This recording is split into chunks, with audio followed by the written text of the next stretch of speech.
இந்த சாகித்ய அகாடமி என்பதை அதையும் ஒன்றிய ஆட்சியாளர்கள் தங்களுடைய ஒரு கட்சி அலுவலகத்தைப் போல அல்லது ஒரு துணை அமைப்பைப் போல மாற்றுவதற்கு முயற்சிக்கின்ற ஒரு காலத்தில் தமிழ்நாடு அரசு நினைத்தால் சாகித்ய அகாடமியை விட மதிப்பு மிகுந்த ஒரு மாநில விருதை தேசிய அளவில் உருவாக்க முடியும் என்று நான் உறுதியாக நம்புகிறேன். பாரதியாருடைய அந்த துளசிபாயும் ரஜபுத்திர கணிகை அந்த கதை எனக்கு ரொம்ப முக்கியமான கதையாக எனக்கு படுது. ஏன்னா அதில் ஒரு பெண் சிதையில் ஏற்றப்படக்கூடிய நேரத்தில் அங்கே வரக்கூடிய ஒரு இஸ்லாமிய வீரன் அப்பாஸ் கான் அவன் அந்த இடத்துல போய் அதை தடுத்து நிறுத்தி அந்த பெண்ணை தன்னுடைய அரண்மனைக்கு கூட்டிகிட்டு போவான். அப்புறம் அதுக்கு பிறகு வழக்கமாக நம்ம தமிழ் சினிமா கதாநாயகர் சொல்கிற மாதிரி நான் உன்னை காப்பாற்றுறது தான் கூப்பிட்டு வந்தேன், உனக்கு விஷயமாக தான் போவேன்னு சொல்லுவான். அப்புறம் அந்த பெண் பிறகு அவங்களுக்குள்ள ஒரு காதல்லாம் வரும். இப்போது இந்த கதையை எழுதியிருந்தாருன்னா இது லவ் ஜிகாத்துன்னு சொல்லி பாரதியாரை தூக்கில் போட்டிருப்பாங்க. வாவேஸ் ஐயரை பற்றி போகிற போக்கில் ஒரு கமெண்ட்டை சொல்கிறார். பிரிட்டிஷ் ஏகாதிபத்தியத்தையே எதுக்க முடிஞ்சு அவரால் தன்னுடைய சொந்த சாதியை எதுக்க முடியாமல் போச்சு. இது வாவேஸ் ஐயருக்கு மட்டும் இருக்கிற பிரச்சனையாக எனக்கு தெரியல. நீங்கள் இந்தியாவுக்குள்ள உங்களால் எதாவது செய்ய முடியலன்னா கம் டு மை லிபரல் பாளையம். அங்கே நீங்கள் எதை வேணாலும் செய்யலாம். அங்கே உங்களுக்கு நான் சுதந்திரம் கொடுக்குறேன், நீங்கள் விசாலாம் தேவையில்லை, டைரெக்டாக என் கூடயே வரலாம். நீங்கள் அப்போ நீங்கள் ஒரு கற்பனை எழுத்தாளருக்குள்ள ஒரு புனைவு எழுத்தாளருக்குள்ள சுதந்திரம் என்னன்னா, உங்களால் ஒரு இடத்தில் நிகழ்த்தி பார்க்க முடியாததை நீங்கள் ஒரு கதைக்குள் வைத்து நிகழ்த்தி பார்க்க முடியும். அதற்கு இடதுசாரிகளை ஏதாவது ஒரு வகையில் குத்தம் சொல்கிறதுங்கிறது ஒரு இயல்பான போக்காக இருக்குது. நாளை காலையில் 8ஆம் தேதிங்கிறது கூட இந்த இடதுசாரிகளால் பெரிய தொல்லையாக போச்சு. நாளை காலையில் 8ஆம் தேதியாமே அப்படின்னு சொல்லக்கூடிய அளவுக்கு ஒரு இடதுசாரி குரோதம் அப்படி இருக்குது. அது எதனாலும் தெரியாது. நம்ம அதை பற்றி ஆய்வு பண்ண வேண்டிய அவசியம் நமக்கு ஒன்றும் கிடையாது. அதுக்கு ஏதாவது நியாயம் இருந்தால் அதை அவங்க தான் சொல்லணும்னு வச்சுக்கோங்க. நீங்கள் இப்போ டாட்டாக்காரன் தண்ணி விற்க வரான்னு வச்சுக்கல பாட்டிலில், அவன் தண்ணி வாட்டர் ப்ளஸ் தண்ணிக்கு மேலே அப்படின்றான்.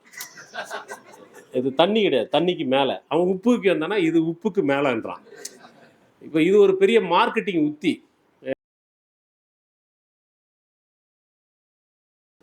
இப்போ சிறுகதை என்பது மிக நவீனமான ஒரு வடிவம். அச்சு இயந்திரத்தின் வருகை, செய்தித்தாள்களினுடைய வருகை, இதனோடு தொடர்புடைய ஒரு வடிவமாக அது இருக்கிறது.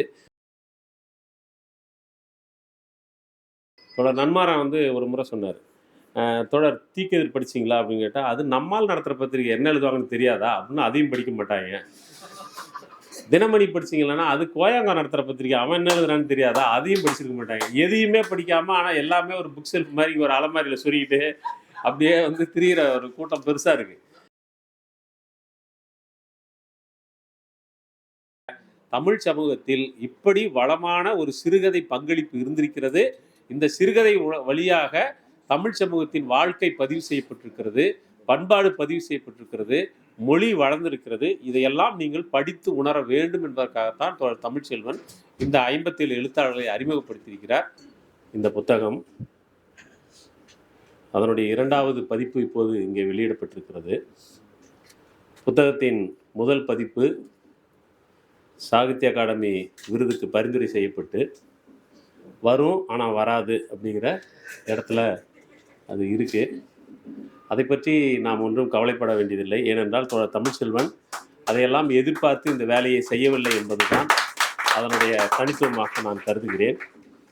ஆனால் இந்த நேரத்தில் தமிழ்நாடு அரசுக்கு நான் இந்த கூட்டத்தின் வாயிலாக ஒரு கோரிக்கை வைக்க விரும்புகிறேன். இந்த சாகித்ய அகாடமி என்பதை அதையும் ஒன்றிய ஆட்சியாளர்கள் தங்களுடைய ஒரு கட்சி அலுவலகத்தைப் போல அல்லது ஒரு துணை அமைப்பைப் போல மாற்றுவதற்கு முயற்சிக்கின்ற ஒரு காலத்தில் தமிழ்நாடு அரசு நினைத்தால் சாகித்ய அகாடமியை விட மதிப்பு மிகுந்த ஒரு மாநில விருதை தேசிய அளவில் உருவாக்க முடியும் என்று நான் உறுதியாக நம்புகிறேன்.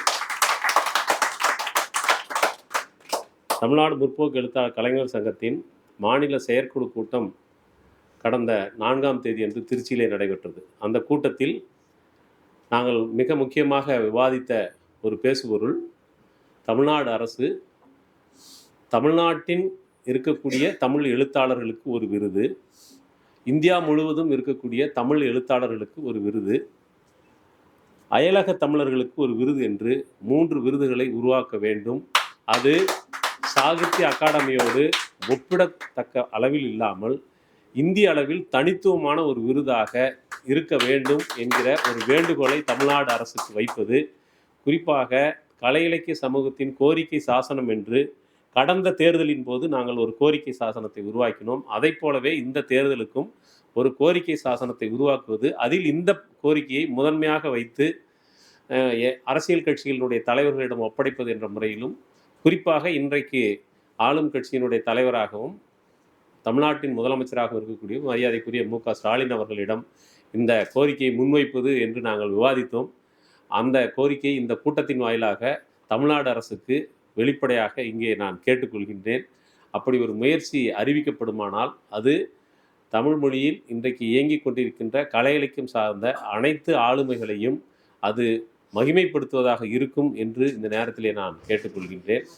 ஒரு பொருத்தமான பெயரிலே அந்த விருது வழங்கப்பட வேண்டும். அது உலகின் தொன்மையான மொழிகளில் ஒன்றான தமிழ் மொழியின் பெயராலேயே அது தமிழி விருது என்றோ அல்லது முத்தமிழாளர் விருது என்றோ இன்னும் கூட பொருத்தமான புலமைசால் தகமைசால் தமிழரிடம் கேட்டு அதை பொருத்தமான பெயரோடு அந்த விருது அறிவிக்கப்பட வேண்டும். அப்படி வழங்குவது இந்த அரசுக்கு சாத்தியம், அதற்கான மனம் இருக்கிறது என்று இந்த நேரத்திலே நான் தெரிவித்துக் கொள்கின்றேன். தோழர்களே, இந்த நூலை பொறுத்தவரையிலும் சிறுகதை என்கிற 20ஆம் நூற்றாண்டில் மிக கடைசியாக நாம் இங்கே பேச வேண்டிய இந்த விஷயம் இதுதான், இந்த புத்தகத்தை பற்றி.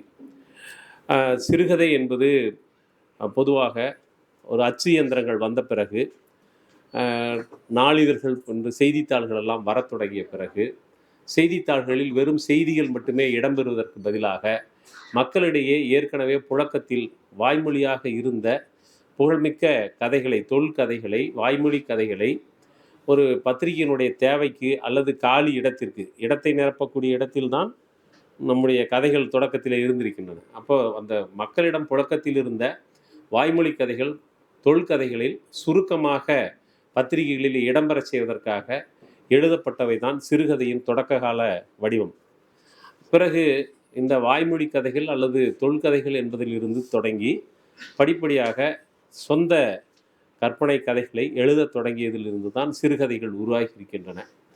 இப்போ சிறுகதை என்பது மிக நவீனமான ஒரு வடிவம். அச்சு இயந்திரத்தின் வருகை, செய்தித்தாள்களினுடைய வருகை, இதனோடு தொடர்புடைய ஒரு வடிவமாக அது இருக்கிறது. அந்த வடிவத்தில் தமிழ்நாட்டில் தமிழில் சிறுகதைகள் தொடங்கி 100 ஆண்டுகளை நாம் கடந்திருக்கின்றோம். தமிழ்நாடு முற்போக்கு எழுத்தாளர் கலைஞர் சங்கம் திருச்சியிலே தமிழ் சிறுகதை 100ஆண்டு விழாவை கொண்டாடியது. இப்போது அந்த கட்டத்தை எல்லாம் தாண்டி நாம் வந்திருக்கிற இந்த நேரத்தில் தோழர் தமிழ்ச்செல்வன் இந்த முதல் 50 ஆண்டுகளின் சிறுகதைகள் எவ்வாறு இயங்கியிருக்கின்றன என்பதை பற்றிய ஒரு மிகச்சிறந்த ஒரு ஆய்வை அவர் மேற்கொண்டிருக்கிறார். அவ்வாறாக அவர் 57 எழுத்தாளர்களை இந்த புத்தகத்திலே அறிமுகப்படுத்தியிருக்கிறார். அதிலே இயல்பாக 50 பேர் ஆண்கள், வெறும் 7 பேர் பெண்கள் என்பது ஒரு சமூக கணக்கும் இந்த புத்தகத்தின் கணக்குமாக அது இருக்கிறது. என்னை பொறுத்தவரையிலும் 7 பேர் என்பதை கூட பெண்கள் அதிகம் என்று தான் நினைக்கின்றேன். ஏனென்றால் அவ்வளோ பேர் தான் எழுதுவதற்கு வாய்ப்பு அப்போது கிடைத்திருக்கும். இப்போ இந்த 57 பேரை பற்றி எழுதுகிற போது வெறுமனே இந்த அவர்கள் எழுதிய கதைகளை பற்றி மட்டுமல்ல, அந்த கதைகளை பற்றி அவர் பேசுகிற போது அவர்களுடைய கதை உலகம், சிறுகதை வடிவத்தில் அது எப்படி அது தனித்து நிற்கிறது, பிறகு அவர்களுடைய சமூகம், படிப்பு, அவர்களுடைய வாசகர்களை யார் இருந்தாங்க, வாசகர்களாக யார் இருந்தாங்க அப்படிங்கிறதெல்லாம் சேர்த்து தான் அவர் இதில் நமக்கு முன்வைக்கிறார்.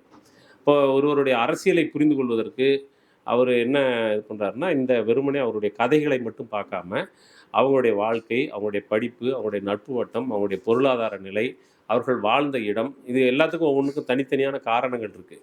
வாழ்ந்த இடம் நான் சொல்கிறதுக்கு காரணம் என்னென்னா, நான் திரும்ப திரும்ப சொல்லிக்கிட்டே இருப்பேன், நம்முடைய கதைகள் எல்லாமே ஒரே ஒரு ஊர்லன்னு ஆரம்பிக்கும். ஊர் சேரின்னு பிரிந்திருக்கிற ஒரு சமூகத்தில் ஒரே ஒரு ஊர்லன்னு ஆரம்பித்தா அந்த ஊரில் இருக்கிற கதை சேரிக்காரனுடைய கதை அல்ல. பின்னாடி கூட ஒருத்தர் கவிதை எழுதினாங்கல்ல, ஊர் கூடி இழுத்தும் தேர் இன்னும் சேரிக்கு வரவே இல்லை அப்படின்னு கவிதைலாம் எழுதினாங்க.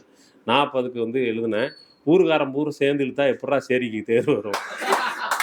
இழுக்கிறதுலே பிரச்சனை, உங்களுக்கு இழுக்கிறதே பிரச்சனை. அதனால் கொஞ்சம் நவரு, கைத்தில் கொஞ்சம் இடத்த கொடு. கண்டதேவியில் அதுதானே பிரச்சனை.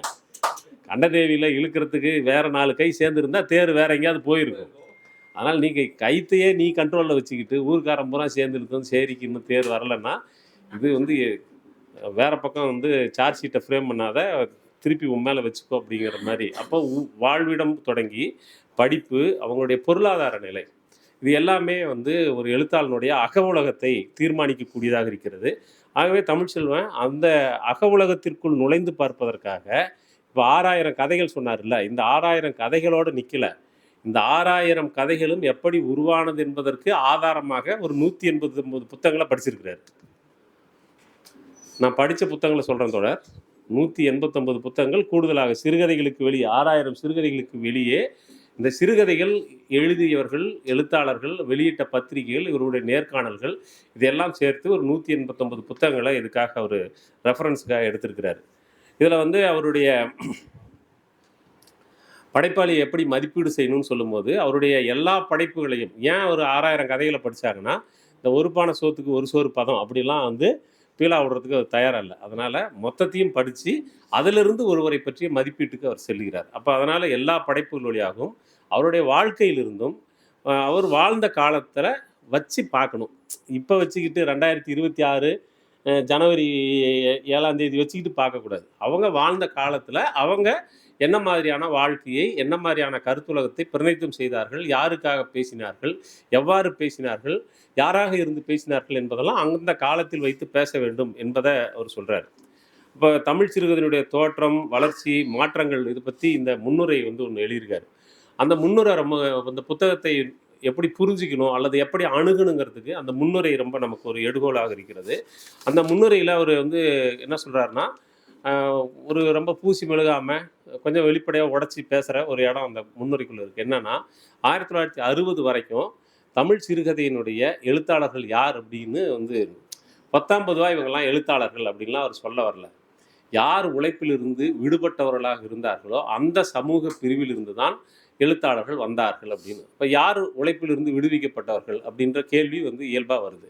யார் உழைப்பிலிருந்து விடுபட்டவர்கள் அப்படின்றா, யாருடைய நகத்தில் மண்பட்டால் தீட்டு என்று சாஸ்திரங்கள் சொல்லுகிறதோ, யார் உடல் உழைப்பை தீட்டு என்று கருதி ஒதுங்கி நின்றார்களோ அந்த சமூக பிரிவிலிருந்து, சாதி அடுக்கில் பார்ப்பனர்களிலிருந்து தான் தொடக்க காலத்தில் தமிழ் சிறுகதையினுடைய எழுத்தாளர்கள் வந்திருக்கிறார்கள் என்பதை அவர் வந்து கொஞ்சம் முன்னுரையிலேயே நமக்கு கோடு காட்டி, அதனால் தொடக்க காலத்தில் எழுதப்பட்ட கதைகள் கிட்டத்தட்ட 1960 வரைக்கும் தமிழ் சிறுகதையில் யார் ஆதிக்கம் செலுத்தினார்கள் அல்லது யாருடைய கதைகள் இடம்பெற்றன என்றால் அது பெரும்பாலும் பார்ப்பன எழுத்தாளர்கள் தாங்கள் அறிந்த உலகத்துக்குள்ளேருந்து தான் அவங்க எழுதியிருக்காங்க. ஏன்னா அவங்களுக்கு தெரிந்த மனிதர்கள், அவர்களுக்கு தெரிந்த உலகம், அல்லது அவங்க மனுஷங்கன்னு யாரையாவது மற்றவங்களை கருதி பார்த்துருந்தாங்கன்னா எப்படி பார்த்தாங்க, இதுதான் வந்து அந்த கதைகளுக்குள் இயங்கி இருக்கிறது. அப்போ அதனுடைய கதாபாத்திரங்கள், பேசுபொருட்கள், மொழி இது எல்லாமே எங்கேருந்து வருதுன்னா அது பூராவுமே ஒரு அக்ரகார வாழ்க்கை அல்லது அவர்கள் அக்ரகாரங்களிலிருந்து புலம்பெயர்ந்து அரசு அலுவலகங்கள் அல்லது அதிகார மையங்களை நோக்கி நகர்ந்து அங்கே வாழத் தொடங்கிய அந்த அனுபவம், அந்த காலகட்டம், அந்த நிலக்காட்சிகள் இதுதான் வந்து தமிழ் சிறுகதையில் இடம்பெற்றிருக்கு.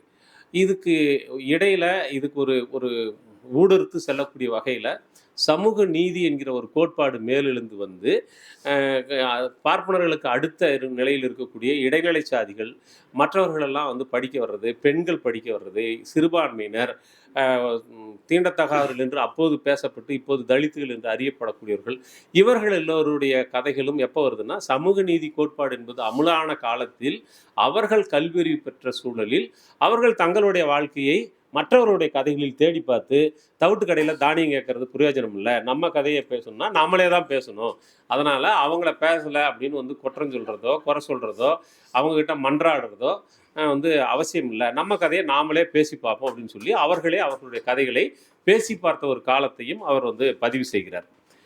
இந்த கதையை ஏன் வந்து அவங்களே பேச வந்தாங்கன்னா, யார் ஒருவருடைய வாழ்க்கையும் அவர்களே பேசுவது தான் நம்பகமாக இருக்கும். இப்போ நிறைய பேர் வந்து என்ன நினைக்கிறாங்கன்னா, ஐயோ என் கதையை அவர் சொல்லி நீங்கள் கேட்கணுங்க அப்படின்னு சொல்கிறாங்க. அப்படியே என் கதையை அவர் கவிதையை வந்து அவர் நிறைய கதை சொல்லின்னு வேறு புதுசாக வேறு வந்துட்டாங்கல்ல, அவங்க சொல்கிற கதையெல்லாம் கேட்டால் நம்ம எழுதின கதையாக நமக்கே சந்தேகம் வந்துடுது.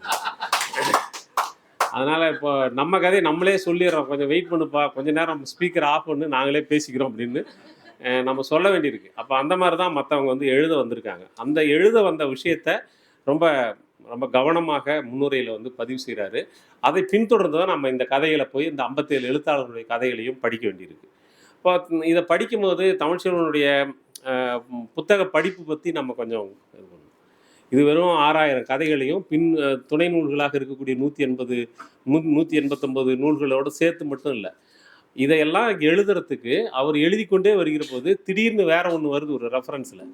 உதாரணமாக நாஞ்சில் நாடனை பற்றி பேசியே இருக்கும்போது நாஞ்சில் நாடன் வந்து அவர் கொடுத்த ஒரு 2 பேட்டியை பற்றி குறிப்பிட்றாரு. அப்படின்னா என்ன அர்த்தம் அப்படின்னா, அவருக்கு பேட்டி கொடுத்ததையும் இவர் படிச்சிருக்கணும். இப்போ அவருடைய நினைவு வந்து ஒன்று நம்ம எழுதும்போது ஒரு ரைட்டருக்குள்ள வசதியாக தான் ஒன்று எழுதும்போது அது சார்ந்த பல விஷயங்கள் நம்முடைய உள்ள இருந்துச்சுன்னா இன்வெர்டட் கமாவுக்குள்ள இருந்துச்சுன்னா அது சேர்த்து இழுத்துக்கிட்டு வரும். அப்படி இழுத்துக்கிட்டு வர்ற அந்த விஷயங்கள் எல்லாமே நீங்கள் வரும்போது அவருடைய புத்தகத்தினுடைய படிப்பு அதை நினைவில் வைத்து கொள்ளக்கூடிய அந்த விஷயங்கள் எல்லாமே நமக்கு வருது. அதில் தமிழ்ச்செல்வன்கிட்ட நம்ம கற்றுக்க வேண்டியது, அவர் வந்து இந்த 57 பேரை தேர்ந்தெடுத்ததுக்கு எந்த விதமான ஒரு முன் சாய்மானத்தோட இவங்களை பற்றி பேசணும், இவங்களை பேசக்கூடாது, இவங்க அந்த சிந்தனை பள்ளி, இவங்க இந்த சிந்தனை பள்ளியெல்லாம் இந்த ஒரு பாகுபாடுகளை வைத்துக்கொண்டு யாரையும் நிராகரிக்கவில்லை. அது ரொம்ப முக்கியமானது. எல்லாரையுமே படிச்சிருக்கிறார். தோழர் நன்மாரான் வந்து ஒரு முறை சொன்னார், தோழர் தீக்கதிர் படிச்சிங்களா அப்படின்னு கேட்டால், அது நம்மால் நடத்துகிற பத்திரிகை என்ன எழுதுவாங்கன்னு தெரியாதா அப்படின்னு அதையும் படிக்க மாட்டாங்க.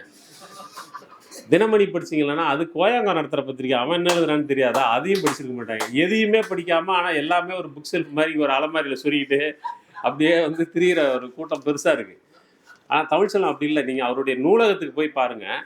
நீங்கள் போய் பார்த்தீங்கன்னா நம்ம இதெல்லாம் எதுக்கு வாங்கி வச்சுருக்கிறாருன்னு நம்ம வந்து யோசிப்போம். ஆனால் நீங்கள் எடுத்து பார்த்தீங்கன்னா அதுக்குள்ளே அவர் குறிப்புகள் வச்சுருக்கிறாரு, அதை படிச்சிருக்கிறாரு, அதை வந்து பயன்படுத்துகிறாரு. அது ரொம்ப முக்கியமானது. அதை பயன்படுத்துகிறாரு. இது நூலகங்களை வந்து நம்ம காசு இருக்குதுன்னு புத்தகம் வாங்கி வைக்கிற விஷயமே கிடையாது. அது நம்முடைய அறிவு செயல்பாட்டுக்கு அது உதவக்கூடிய வகையில் இருக்கணும். அது ரொம்ப முக்கியமானது. அப்போ அவருடைய விரிவான அந்த படிப்பு எந்த சிந்தனை பள்ளியை சேர்ந்தவர் என்ற பாகுபாடு இல்லாமல் எல்லோரையும் படிப்பது, அந்த படித்து அவங்கள பற்றின ஒரு மதிப்பீட்டை வந்து வைப்பது. ஆனால் தான் ஒரு இடதுசாரி என்கிற அந்த நிலைப்பாட்டிலிருந்து தன்னுடைய கால்களை ஆழ ஊன்றி கொண்டு தான் எல்லாத்தையும் எட்டி பார்த்துருக்கிறாரு. இதுதான் ரொம்ப முக்கியமானது. அவங்கள அளவிடுவதற்கு அப்படியே உருகி அப்படியே பின்னாடியே போயிடுறதில்ல. அவங்க இழுத்தெழுப்புக்கெல்லாம் போகிறதுங்கிற இடமே பேச்சே கிடையாது. இவருடைய நிலைப்பாட்டில் நின்று கொண்டு எல்லாருடைய எழுத்துக்களையும் படிப்பது, மதிப்பீடு செய்வது, அவருடைய அக உலகத்தை நமக்கு காட்டுவது, இது எல்லாமே வந்து அவருக்கு அந்த இடத்துல இருந்து தான் பார்க்குறாரு. சரி, இந்த எழுத்தாளர்களை பற்றிய மதிப்பீட்டுக்கு அவர் என்னெல்லாம் அளவுகோல் வச்சுருக்கிறாருன்னா, சாதியம், பாலினம், மதம், உழைக்கும் மக்கள், மனித உரிமை, பகுத்தறிவு, சமத்துவம், இந்த களங்களில் ஒருவருடைய கதை யாரை அல்லது எதை உயர்த்தி பிடிக்கிறது, இதுதான் ஒரு அளவுகோல். இந்த அளவுகோலுக்குள்ளே வச்சுக்கிட்டு தான் எல்லாருடைய கதையும் அவர் பார்த்துருக்கிறாரு. இந்த அளவுகோலை ஒருபோதும் அவர் கைவிடாமல் இருந்திருக்கிறாரு. இந்த அணுகுமுறையை அவர் எங்கேருந்து தொடங்கினார்னு சொல்லும்போது, காலச்சுவட்டுக்காக வந்து அவர் எழுதின ஜானகிராமனுடைய அந்த சிறுகதை தொகுப்புக்கு யாதும் ஊரேங்கிற ஒரு தொகுப்பில் இருக்கக்கூடிய கதைகளை படித்து அதுக்காக ஒரு கட்டுரை எழுதும்போது இதை தான் அளவுகோலாக வச்சுக்கிட்டு அவரை மதிப்பிட்டன்றாரு. அநேகமாக தீஜாவுக்கு எழுதின அந்த வைத்த அந்த அளவுகோல் தான் இந்த மீதி இருக்கக்கூடிய 56 எழுத்தாளர்களுக்கும் பொருத்தி பார்த்துருக்கிறாரு அப்படிங்கிறத வந்து சொல்கிறாரு. அதே போலவே தமிழினுடைய சிறுகதைகளினுடைய வரலாற்றை பற்றிய நமக்கு ஒரு சின்ன குறிப்பும் வந்து இதில் கிடைக்குது. தமிழினுடைய முதல் சிறுகதை எது அப்படின்னு வந்து ஒரு இருக்குது. இப்போ எழுதிக்கிட்டு இருக்கிற நிறைய பேர் தமிழில் இப்போ தான் முதல் சிறுகதையை நான் தான் எழுத போகிறேன்னு தான் நம்ம எழுதுகிறோம். அதை சொல்லலை அவர். ஏன்னா இப்போ அது ஒரு ஃபேஷன் ஆகிருக்கு.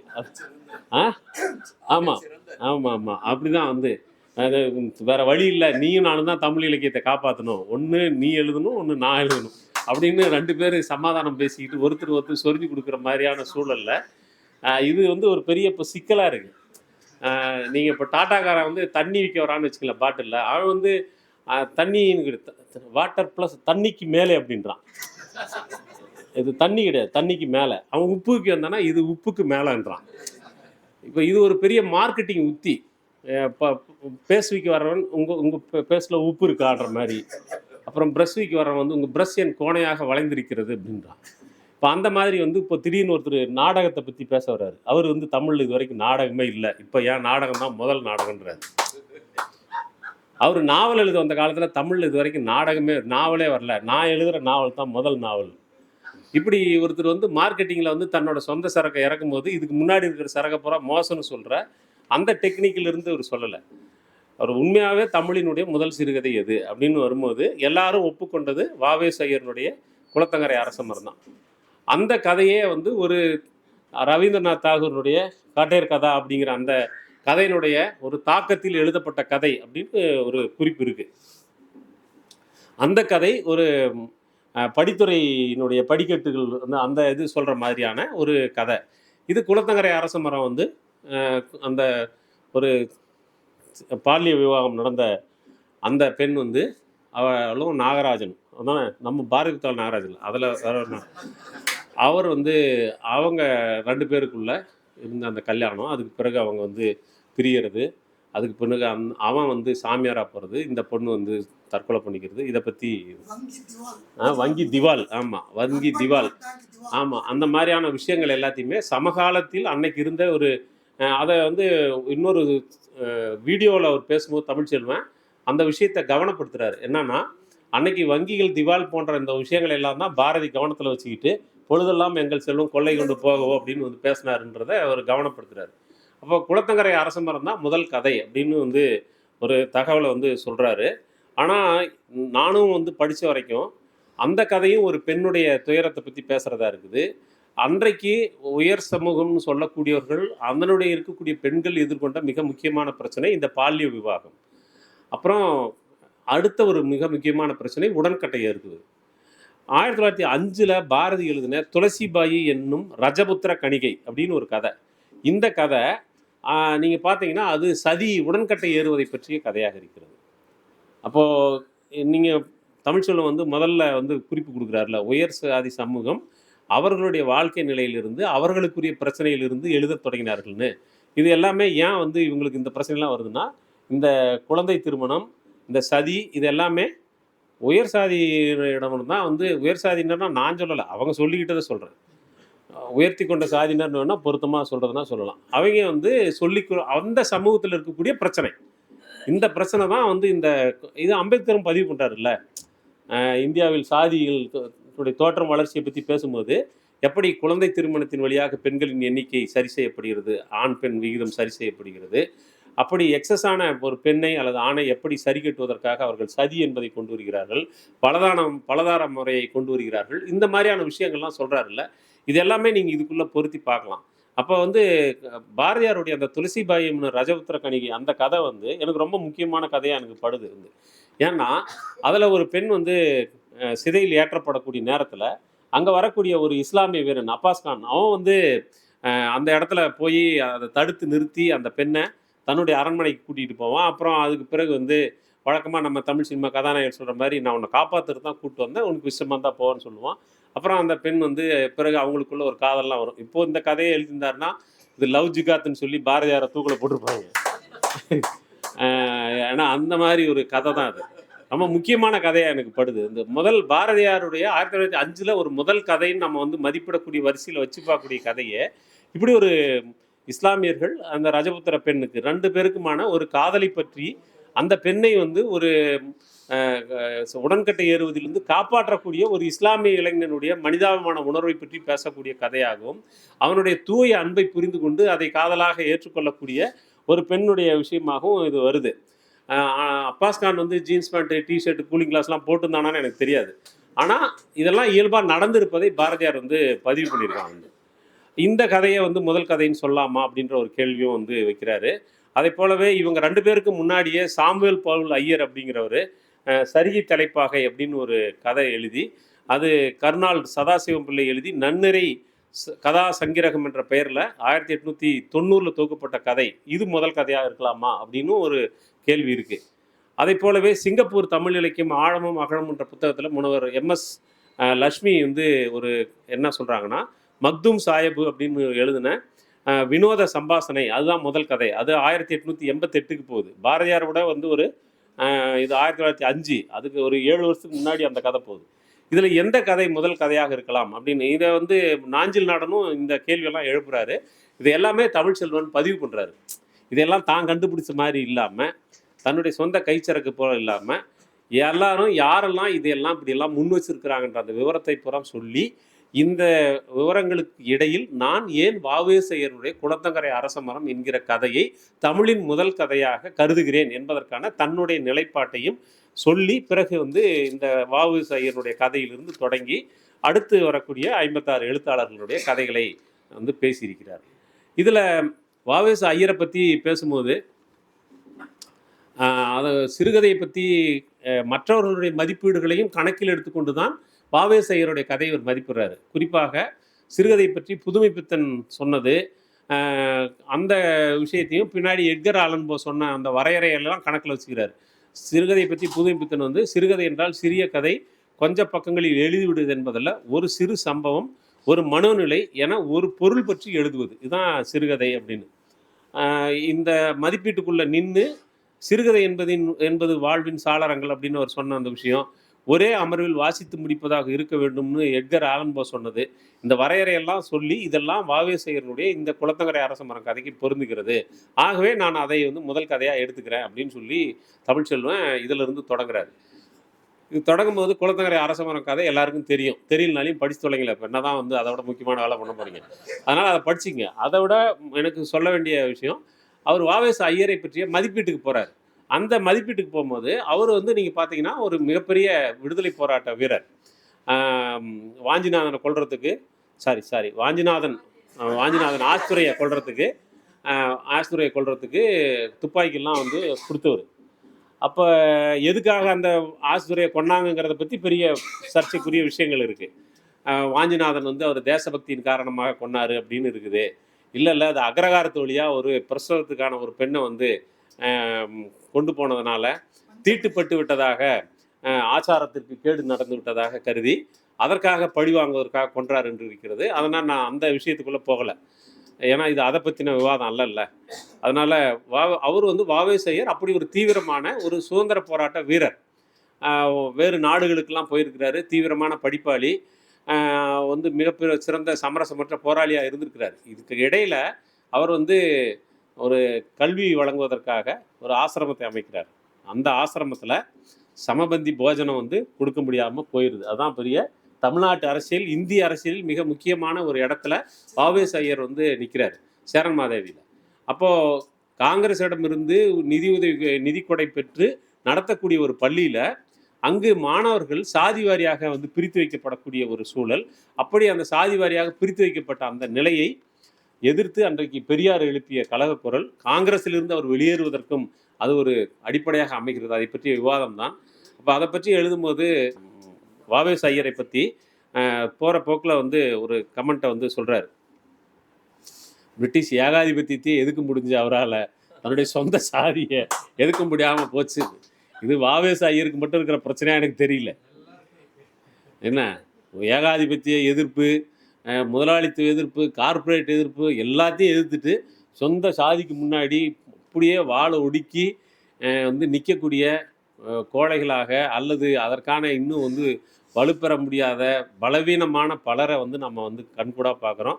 பல நேரங்களில் நம்மளே அதுக்கு சாட்சியமாகவும் இருக்கிறோம். சாதி அப்படி ஒரு வலுவான ஒரு நிறுவனமாக இருக்கிற ஒரு விஷயத்தை சொல்லி அந்த கதையை பற்றி அவர் ஆய்வுக்கு போகிறார்.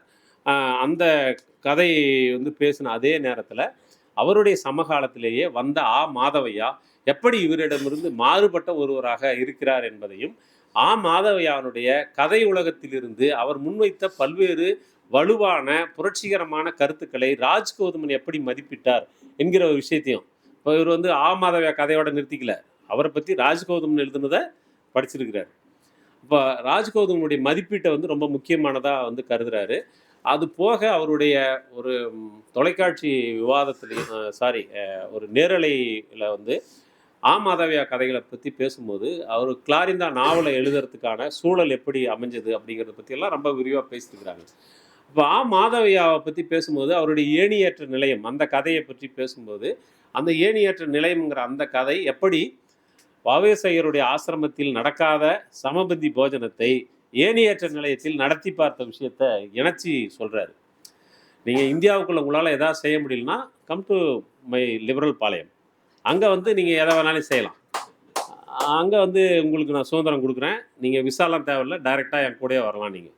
அப்போ நீங்கள் வந்து ஒரு கற்பனை எழுத்தாளருக்குள்ள ஒரு புனைவு எழுத்தாளருக்குள்ள சுதந்திரம் என்னன்னா, உங்களால் ஒரு இடத்தில் நிகழ்த்தி பார்க்க முடியாததை நீங்கள் ஒரு கதைக்குள் வைத்து நிகழ்த்தி பார்க்க முடியும். அதற்கான சாத்தியங்கள் அதுக்குள்ளே இருக்குது அப்படிங்கிறத ஏணியாற்று நிலையம் கதைக்குள் மாதவையா அதை நிகழ்த்தி காட்டியதை வந்து ரொம்ப வலுவாக வந்து அதை பற்றி பேசுகிறாரு. இப்போ ஏணியாற்று நிலையத்தில் சமபந்தி போஜனம் வந்து அங்கே நடக்குது. எப்படின்னா சமையல்காரனே மாற்றி மாற்றி பார்க்குறாங்க.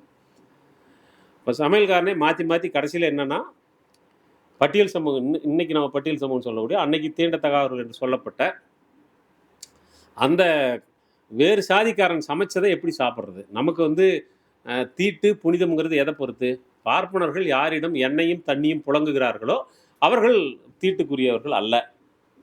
எண்ணெயும் தண்ணி யார்கிட்ட புழங்கலையோ அவங்க தீட்டுக்குரியவர்கள். இதுதானே அளவீடு. இப்படி தானே அம்பேத்கர் வந்து அதை வருவிச்சு நமக்கு கொடுத்துருக்கிறாரு. அப்போ இந்த தீட்டுங்கிற இந்த கோட்பாடு ஏணியேற்ற நிலையத்தில் விவாதிக்கப்பட்டு கடைசியில் இன்னார் சமைச்சதை நான் எப்படி சாப்பிட்றது அப்படின்ற ஒரு கேள்வி வருது. இது இன்னைக்கு சத்துணவில் ஒரு 10 நாளைக்கு முன்னாடி திருப்பூரில் ஒரு தீர்ப்பு வந்துச்சு இல்லை, இந்த அம்மா சமைச்சதை எங்கள் பிள்ளைங்க சாப்பிட மாட்டாங்க, இந்த ஜாதிக்காரி சமைச்சதுன்னு நிராகரித்து அது ஒரு வன்கொடுமை வழக்காகி அதில் இப்போ தீர்ப்பு வந்துருக்குல்ல. இது இன்றைக்கும் நம்ம இந்தி சமூகம் தமிழ் சமூகம் எதிர்கொள்ளக்கூடிய ஒரு பிரச்சனை. இதை வந்து மாதவையா அப்போவே எழுதி பார்த்துருக்கிறார் அப்படிங்கிற ஒரு விஷயத்த ரொம்ப முக்கியமான ஒரு கண்டறிந்த ஒரு விஷயத்த அதை சொல்கிறார். குறிப்பாக சுந்தரராமசாமியை பற்றி பேசும்போது, ஏன்னா சுந்தரராமசாமி வந்து அவரை பற்றி பேசுகிறதே இலக்கிய துரோகன்ற மாதிரி இருக்கலாம் கருத்தெல்லாம் இருந்துச்சு. அதாவது அவரை விமர்சித்து பேசிட்டா அது இலக்கியத்துக்கு விரோதன்ற மாதிரி இருக்கிற கருத்தெல்லாம் இருந்த காலம் உண்டு. ஆனால் தமிழ்ச்செல்வன் சுந்தரராமசாமி பற்றி ஒரு மதிப்பீடு சொல்கிறார். குறிப்பாக சுந்தரராமசாமி இடதுசாரிகளை பற்றி வைத்திருந்த மதிப்பீடு, அவர்கள் இலக்கிய கால்நடைப்பு அரசியல்வாதிகள், இலக்கிய கால்நடைப்பு கொண்ட அரசியல்வாதிகள், கால்நடைக்கும் அரசியல்வாதிகள் அப்படின்னு. இதை விட பெரிய அரசியல் என்ன இருக்குன்னு தெரியல, இப்படி சொல்கிறத விட பெரிய அரசியல் என்ன இருக்குன்னு எனக்கு ஒன்றும் தெரியல வந்து. அப்போ அவர் வந்து வச்சுருந்த அந்த மதிப்பீடு எப்படி தவறானது அப்படிங்கிறத இடதுசாரிகளுடைய பங்களிப்பெல்லாம் வந்து இந்த தொகுப்புள்ள இடதுசாரி எழுத்தாளர்கள் எழுதிய பல கதைகளை பற்றிய விவரணையெல்லாம் சொல்லி சுந்தரராமசாமிக்கு வந்து இருந்த இந்த மதிப்பீடு தவறானது, அதை மறுபரிசீலனை செய்யணுங்கிறத ஒரு சூசகமாக சுட்டி காட்டி நகர்றாரு. அப்புறம் பொதுவாக இலக்கியத்தை பற்றி பேசக்கூடியவங்க ரொம்ப கவனமாக ஒரு விஷயத்தை விட்டுருவாங்க. என்னென்னா, திராவிட இயக்க எழுத்தாளர்கள் அப்படிங்கிறவங்கள பேச மாட்டாங்க. தமிழ்ச்செல்வன் வந்து அதை திராவிட இயக்க எழுத்தாளர்கள் எழுதும் போதே அவங்க மற்றவங்கள பற்றி தான் பேசுவாங்க, தங்கள் இயக்கத்திலேருந்து வந்தவங்கள விட்டுருவாங்க.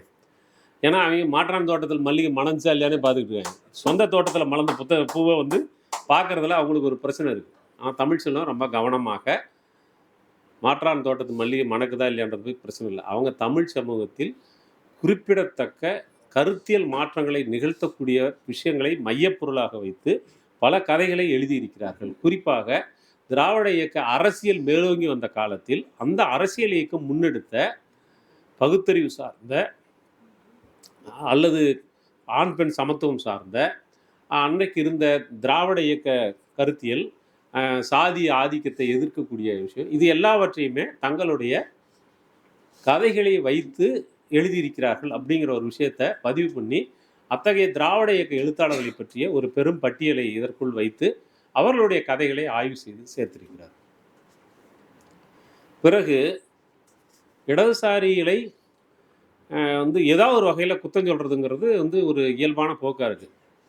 நாளை காலையில் 8ஆம் தேதிங்கிறது கூட இந்த இடதுசாரிகளால் பெரிய தொல்லையாக போச்சு. நாளை காலையில் 8ஆம் தேதியாமே அப்படின்னு சொல்லக்கூடிய அளவுக்கு வந்து ஒரு இடதுசாரி குரோதம் வந்து அப்படி இருக்குது. அது எதனாலும் தெரியாது, நம்ம அதை பற்றி ஆய்வு பண்ண வேண்டிய அவசியம் நமக்கு ஒன்றும் கிடையாது. அதுக்கு ஏதாவது நியாயம் இருந்தால் அதை அவங்க தான் சொல்லணும்னு வச்சுக்கோங்க. அப்படி சொல்லக்கூடிய சில பேரை பற்றியெல்லாம் அங்கங்கே அப்படி சுட்டி காட்டி இப்படியான வன்மத்தையெல்லாம் விட்டுருங்கப்பா அப்படின்றத வழக்கம் போல் தமிழ்ச்செல்வன் தோழர் வந்து ஒரு எல்லாருக்கிட்டையும் வந்து ஒரு சினேகபாவமாக இருப்பார்ல, அந்த மாதிரி ஒரு கோரிக்கையும் அப்பப்போ வச்சு நகர்றாரு. அது நாஞ்சில் நாடனுக்கு மட்டும் இல்லை, ஏற்கனவே கிருஷ்ணன் நம்பியை பற்றி மதிப்பீடு வருகிற போது எப்படி கிருஷ்ணன் நம்பியை வந்து அவருடைய கதைகளெல்லாம் ஆனால் அற்புதமானவை, ஆனால் அவர்கிட்ட இருக்கக்கூடிய அந்த இடதுசாரி என்கிற இருட்டு, முற்போக்கு என்கிற இருட்டு, காணாசு, ஆமாம் காணாசு வந்து முற்போக்கு என்கிற இருட்டு இருக்கிற காரணத்தினால அவருடைய கதைகள் ஒரு கட்டத்துக்கு மேலே போகலன்னு சரி பிற்போக்குங்கிற வெளிச்சம் வச்சிருக்கிறாள் எவ்வளவு தூரமா எகிரி குதிச்ச அப்படின்னு பார்த்தா அதையும் காணும். ஆனா ரொம்ப சாதாரணமா முற்போக்கு என்கிற இருட்டு இருந்ததுனால அவருடைய கதைகள் ஒரு கட்டத்துக்கு மேல ஜம்ப் ஆகல அப்படின்னு. சில பேர் சொல்லுவாங்க அந்த இடத்துல ஒரு ட்விஸ்ட் வந்திருக்கணும்பாங்க. சரி அந்த ட்விஸ்ட்டை சொல்லலைன்னா அது தெரிஞ்சா நான் எழுதியிருப்பேன்ல. அதே மாதிரி தான், அந்த மாதிரி தான் முற்போக்கு என்னும் இருட்டு இருந்த காரணத்தினால கிருஷ்ண நம்பியை எப்படி வந்து மட்டம் தட்டி அவரை புறக்கணிப்பதற்காக, அவர் ஒரு அரசியல் பின்புலம் உள்ளவர் என்கிற காரணத்தினால் அவரை ஒரு இலக்கியவாதியாக ஒரு எழுத்தாளராக அங்கீகரிப்பதில் இருந்த அதே மனத்தடை எல்லா காலத்திலும் வந்து இருந்திருக்கு. இப்போ இன்னைக்கு சமகாலத்தில் இன்னைக்கு எழுதியிருக்கிற ஒரு எழுத்தாளரை படிக்கிறதுல தமிழ்ச்செல்வனுக்கு எந்த மனத்தடையும் இல்லை. 6000 காதை படிச்சுன்னு சொல்லியிருக்காருல்ல அவருக்கு. இன்னைக்கு நீங்கள் போய் பார்த்தீங்கன்னா நேற்றைக்கு ஜெயரஞ்சன் புத்தகம் வந்துச்சு, நேற்று சாயங்காலம் போட்டார், சுட சுட வந்து விட்டது புத்தகம் வந்துருச்சுன்னு போட்டார்ல. இப்போ இந்த மாதிரி ஒரு திறந்த மனதோடு வாங்கி படிக்கக்கூடிய ஒரு பார்வை பொதுவாக நம்மிடம் இருக்கிறது. நீங்கள் இன்றைக்கு இடதுசாரி இயக்கங்களை சேர்ந்தவர்கள், முற்போக்கு அமைப்புகளை சேர்ந்தவர்கள் தீவிரமான புத்தக வாசிப்பாளர்களாக தங்களை மாற்றிக்கொண்டிருக்கிறார்கள். அதுக்கு ஒன்று, படிக்காமல் ரொம்ப நாள் உருட்ட முடியாதுங்கிற ஒரு தெளிவு இருக்கலாம், அல்லது யார்கிட்ட பேச போகிறோமோ அவங்க நம்மளோட கூட படிச்சிருக்கிறாங்க, அதனால் கொஞ்சம் கவனமாக போவோம் அப்படிங்கிற ஒரு எச்சரிக்கை உணர்வாக இருக்கலாம். ஏதோ ஒரு வகையில் படிக்கிறதுக்கு எல்லோரும் தயாராகி இருக்கிறார்கள். இது வந்து ஒரு வரவேற்க வேண்டிய அம்சம். அப்படி ஒரு திறந்த மனசோட இந்த முற்போக்கு முகாமுக்கு வெளியே இருக்கக்கூடியவர்கள் எவ்வளவு பேர் எந்த விதமான முற்சாய்மானமும் இல்லாமல் எல்லா எழுத்தாளர்களுடைய புத்தகங்களையும் தேடி படிக்கிறார்கள், மதிப்பீடு செய்கிறார்கள் அப்படின்னு பார்த்தீங்கன்னா, நான் ஒரு விருது வாங்கினேன். நாளைக்கு வாங்குற விருது இல்லை, நான் ஒரே ஒரு விருது தான் இதுக்கு முன்னாடி வாங்கியிருக்கேன். அந்த விருது வாங்கினப்ப அந்த விருது நிறுவனத்தை சேர்ந்த ஒரு மூத்த எழுத்தாளர் சொன்னார், நீங்கள் என்ன பண்ணிக்கிட்டு இருக்கீங்க? நான் எழுத்தாளர், இங்கே நான் விருது வாங்க வந்திருக்கிறேன். என்ன விருது? உங்கள் அமைப்பு கொடுக்குற விருது தான் வாங்குது. ஓ அப்படியா, என்ன எழுதிருக்கீங்கன்னு கேட்டார். நம்ம அப்படியெல்லாம் இல்லை. ஆனால் அவர் எழுதின கதையை கடைசியாக வந்த கதை வரைக்கும் நான் படிச்சுட்டு தான் அங்கே போயிருந்தேன். இந்த திறந்த மனம் வந்து நமக்கு தேவை. அது நம்ம கதையை அவர் படிக்கிறார் இல்லைன்றது வேற விஷயம். இந்த திறந்த மனம் நமக்கு தேவை.